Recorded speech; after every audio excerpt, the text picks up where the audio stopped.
ਧੰਨਵਾਦ ਕਰਦੇ ਹਾਂ ਕਿ ਉਹ ਪੰਜਾਬ ਦੀ ਇਸ ਦੁੱਖ ਦੀ ਘੜੀ 'ਚ ਉਹਨਾਂ ਨੂੰ ਟਾਈਮ ਮਿਲਿਆ, ਉਹ ਪੰਜਾਬ ਵੱਲ ਆਏ। ਸੋ ਜਦੋਂ ਮੀਟਿੰਗ ਚੱਲ ਰਹੀ ਸੀ ਪਹਿਲਾਂ ਜਦੋਂ ਵੈਲਕਮ ਹੋਇਆ, ਉਸ ਤੋਂ ਬਾਅਦ ਜਦੋਂ ਮੀਟਿੰਗ ਹੋਈ, ਮੀਟਿੰਗ ਦੌਰਾਨ ਉਹਨਾਂ ਨੇ ਸਾਰੇ ਪੰਜਾਬ ਦੇ ਹਾਲਾਤ ਜਦੋਂ ਉਹਨਾਂ ਨੂੰ ਦੱਸੇ ਗਏ, ਸਾਡੇ ਚੀਫ ਸੈਕਟਰੀ ਸਾਹਿਬ ਵੱਲੋਂ, ਕੈਪਟਨ ਸਾਹਿਬ ਵੱਲੋਂ ਪੂਰੇ ਡਿਟੇਲ ਦੇ ਵਿੱਚ ਜਿਵੇਂ ਜਿੰਨਾ ਸਾਡੇ ਕਿਸਾਨ ਭਰਾਵਾਂ ਦਾ ਨੁਕਸਾਨ ਹੋਇਆ, ਚਾਹੇ ਡੰਗਰਾਂ ਦਾ ਨੁਕਸਾਨ ਹੋਇਆ, ਕਿੰਨੀਆਂ ਜਾਨਾਂ ਚਲੀਆਂ ਗਈਆਂ, ਪੂਰੇ ਪੰਜਾਬ ਦਾ ਪੂਰੇ ਵਿਸਤਾਰ ਨਾਲ ਉਹਨਾਂ ਨੂੰ ਜਦੋਂ ਦੱਸਿਆ ਗਿਆ ਤਾਂ ਉਸ ਸੁਣਨ ਤੋਂ ਬਾਅਦ ਉਹਨਾਂ ਨੇ अनाउंस किया कि 1600 करोड़ रुपया हम इस रिलीफ फंड में दे रहे हैं। तो मैंने खड़ा होकर बोला कि मैं PM साहब एक रिक्वेस्ट है कि 60,000 करोड़ रुपया आपने पंजाब का देना है, तो 1600 करोड़ रुपया आप बहुत कम दे के जा रहे हो। इसमें हमारे पंजाब की किसान भाइयों की जो नुकसान हुआ वो ज़्यादा आपने खुद देखा है, सारा नुकसान भी देखा है, डिटेल में कैप्टन साहब ने आपको बताया। तो कहते हैं आपको क्या हिंदी आती है? हिंदी में मैंने बोल तो दिया 1600 करोड़, तो मैं कहा सर हिंदी भी मुझे आती है, लेकिन आपने 1600 करोड़ रुपया कम दिया है ये, तो इतना तो आप अफ़गानिस्तान में भी जाके देखे होंगे। तो पंजाब को क्या एक ऐसे हालात में आप देखने के बाद भी हमें किसके साथ जोड़ रहे हो आप? तो कहते नहीं आपको हिंदी आती है क्या, 1600 दे दिया। तो मैंने फिर बोला कि सर ये पंजाब के साथ पंजाब का अपमान करके जा रहे हो आप थोड़ा दे रहे हो। तो यही बात हुई, तो ये इसके दौरान वो चले गए। 12,000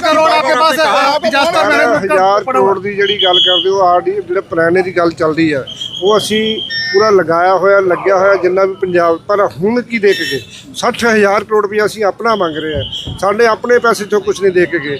1600 करोड़ रुपया दे के गए, की दे के कुछ भी नहीं दे के, अपमान करके गए जी, पंजाब का बहुत बड़ा अपमान करके गए, पंजाबियों का अपमान करके गए। क्योंकि जो मैंने बोला है कि मैं कहा सर 1600 करोड़ रुपया कम है, 60,000 करोड़ तो आपने हमारा ही देना है पंजाब का। तो कहते हैं आपको हिंदी आती है क्या? हमें हिंदी नहीं आती पंजाब वालों को, हमारी बात उनको समझ नहीं आ रही। आप इंसल्ट करी, पंजाब की इंसल्ट करी। 1600 करोड़ रुपया देने के बाद ये तो इंसल्ट है पंजाब की, इतना तो अफगानिस्तान में भी दे के। अच्छा, लगातार आप लोग 20,000 करोड़ का राहत पैकेज मांग रहे थे, सिर्फ 1600 करोड़ रुपया दिया जाना कैसे? हम 60,000 करोड़ अपना मांग रहे थे, 20,000 करोड़ रुपया इनको कह रहे थे रिलीफ फंड दे के जाओ, और 1600 करोड़ रुपया दे के, ये तो पंजाब का मैं बार बार बोलूँ अपमान किया। नहीं, आपने ऑब्जेक्शन रेज किया प्रधानमंत्री के सामने, क्या बात हुई? मैं खड़ा हो गया, मैं क्या सर आपका धन्यवाद कि आपको पंजाब की चिंता हुई, आप पंजाब में आए, लेकिन बहुत देर बाद आए। मेरी बेनती है आपको कि आपने बहुत थोड़ा 1600 करोड़ दे के जा रहे हो, हमारा 60,000 करोड़ तो हमारा पंजाब का बनता है, वो दे के जाओ, उसमें से कुछ ना कुछ हमारा दे के जाओ। RDF का फंड 8,000 करोड़ रुपया दे के जाओ। तो लेकिन आपने 1600 करोड़ रुपया बहुत कम दिया। कहते क्या आपको हिंदी समझ नहीं आती, 1600 करोड़ दे दिया। मैं कहा सर ये तो पंजाब की इंसल्ट हो रही है, 1600 करोड़ बहुत कम है, तो आपको ज़्यादा देना चाहिए। आप आए हो, इतनी देर बाद आए हो, फिर भी 1600 करोड़ दे के जाए हो। आपको एक एक बात आपको बताई गई है कि कितने एकड़ ज़मीन तबाह हुई, कितनी सड़कें तबाह हुई, कितनी बिल्डिंगें तबाह हुई, कितने लोगों के घर चले गए, कितनी लोगों की जानें चली गई। तो आप सर बहुत कम दे रहे हो। अच्छा मुंडिया साहब, आप एक सम्मानीय मंत्री हैं, आप वहाँ रिप्रेजेंट कर रहे थे पंजाब सरकार को, क्योंकि CM साहब हॉस्पिटल में हैं, तो आप क्यों हिंदी को लेकर आपसे इस तरह से? उन्होंने ये बोला कि मैंने हिंदी में बोल तो दिया 1600 करोड़, तो मैं कहा सर मैं भी तो हिंदी में बोल रहा हूँ, 1600 करोड़ कम है। तो ये बात साहब आपके साथ थे, उन्होंने बताया कि हमारा नुकसान कितने करोड़ का है, पूरे हजारों करोड़ का नुकसान, एक एक चीज़ बताई गई, खाली उनकी फ़ोटो दिखाई गई, उनका लिखती में दिखाया गया कि रोड्स का कितना नुकसान है, बिल्डिंग का कितना नुकसान है, कितने एकड़ का नुकसान हुआ है, कितने लोगों के घर चले गए, कितने लोगों के डंगर मारे गए, कितने लोगों के डंगर उड़कर पाकिस्तान में चले गए, कितने लोगों के घर ढह गए, कितनी मौतें होगी। एक एक चीज़ उनने सुनने के बाद उन्होंने चीफ सेक्रेटरी साहब ने बताया कि हज़ारों करोड़ का हमारा नुकसान हुआ।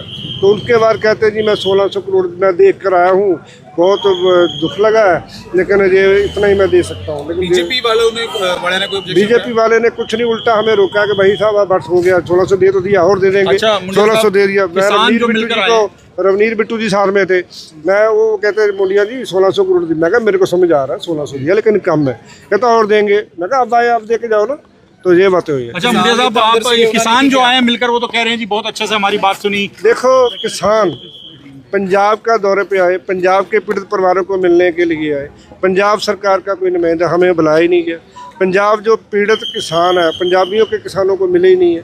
जो उनके अपने वर्कर साहबानों को बुलाया गया, उनके जो पंजाब सरकार, पंजाब के लोगों ने, पंजाब के हमें आम आदमी पार्टी की सरकार को टीम दी हुई है, सेवा दी हुई है, भगवंत मान सरकार को सेवा दी हुई है, लेकिन क्या हमारा वहाँ मौजूदगी होना जरूरी नहीं तो था? आप ये कह रहे हैं बीजेपी से जुड़े किसान थे वहाँ? सारे बीजेपी के जुड़े किसान, बीजेपी के वर्कर वहाँ, हमारी पार्टी का एक भी नुमाइंदा वहाँ उन्होंने जाने नहीं दिया। ਤਰਨ ਚੁਗ ਨੇ ਬਾਹਰ ਆ ਕੇ ਕਿਹਾ ਕਿ ਜਿਹੜੇ ਲੋਕ ਉੱਥੇ ਪਹੁੰਚੇ ਸੀ ਉਹਨਾਂ ਨੇ ਇਲਜ਼ਾਮ ਲਾਇਆ ਕਿ ਮਾਈਨਿੰਗ ਜਿਹੜੀ ਇਲੀਗਲ ਉਹ ਹੁੰਦੀ ਹੈ ਕਿਹੜੇ ਉਹਦੇ ਲੋਕ ਕਰਕੇ ਸੀ? ਸਾਰਾ ਕੁਝ ਕਿਹੜੇ ਲੋਕ ਸੀ? ਕੋਈ- ਉਹਨਾਂ ਦੇ ਲੋਕ ਸੀ। ਆਪਣੇ ਕੋਈ ਆਮ ਜਨਤਾ, ਆਮ ਕਿਸਾਨ ਚਾਹੀਦਾ ਸੀ ਉੱਥੇ, ਕਿਉਂ ਨਹੀਂ ਜਾਣ ਦਿੱਤਾ? ਪੰਜਾਬ ਸਰਕਾਰ ਅਸੀਂ ਚਲਾ ਰਹੇ, सेवा कर रहे हैं पंजाब की, साडा नुमाइंदा क्यों नहीं जान देता? ना जी ना। बीजेपी के कुछ नेताओं ने ये भी कहा कि मुंडे साहब 2023 का जो मुआवजा था वो किसान नहीं ये कह रहे हैं, जो आए थे किसान जितने किसानों को 2023 का मुआवजा भी नहीं मिला। ਅਸੀਂ ਨਾ ਕਿਸਾਨ ਜੋ ਕਈ ਦਾ ਖਰਾਬਾ ਭੇਜਿਆ ਹੁੰਦਾ ਤੇ ਇਹ ਹਾਲ ਹੁੰਦਾ ਜੀ। ਹੁਣ ਜਿਹੜਾ ਹੁਣ ਦੇ ਕੇ ਜਾ ਰਿਹਾ, ਕਿੰਨਾ ਦੇ ਕੇ ਜਾ ਰਿਹਾ? ਹਜ਼ਾਰਾਂ ਕਰੋੜ ਦਾ ਨੁਕਸਾਨ ਦੇ ਵੇਲੇ 1600 ਕਰੋੜ। ਤੁਹਾਡੀ ਇਹ ਅਪਮਾਨ ਹੈ ਜੀ ਪੰਜਾਬ ਦਾ। ਪੀੜਤ ਪਰਿਵਾਰਾਂ ਨੂੰ ਨਹੀਂ ਮਿਲ ਕੇ ਗਏ, ਬੀਜੇਪੀ ਵਰਕਰਾਂ ਨੂੰ ਮਿਲ ਕੇ ਉਹਨਾਂ ਨੂੰ ਦਿਖਾਤਾ ਪੀੜਤ ਪਰਿਵਾਰਾਂ ਨੂੰ। ਚਲੋ ਜੇ ਪੀੜਤ ਪਰਿਵਾਰਾਂ ਨੂੰ, ਕਿਸਾਨਾਂ ਨੂੰ ਮਿਲਿਆ ਤੇ ਪੰਜਾਬ ਸਰਕਾਰ ਦਾ ਨੁਮਾਇੰਦਾ ਕਿਉਂ ਨਹੀਂ ਉੱਥੇ ਬੁਲਾਇਆ ਗਿਆ, ਕਿਉਂ ਨਹੀਂ ਜਾਣ ਦਿੱਤਾ ਗਿਆ? ਸੋ ਇਹ ਤੁਹਾਡੀ ਕੋਈ ਗੱਲ ਨਹੀਂ ਹੋਈ ਤੁਹਾਡੀ मीटिंग से ਤੁਸੀਂ मौजूद ਜਦੋਂ नजर आ रहे थे। मीटिंग में बात रखने का मौका मिला था पंजाब मीटिंग में बात रखने का मौका नहीं मिला। जब उन्होंने अपना बोल दिया, मैं खुद खड़ा हो गया। मैं कहा सर एक रिक्वेस्ट है, एक बेनती करना चाहता हूँ।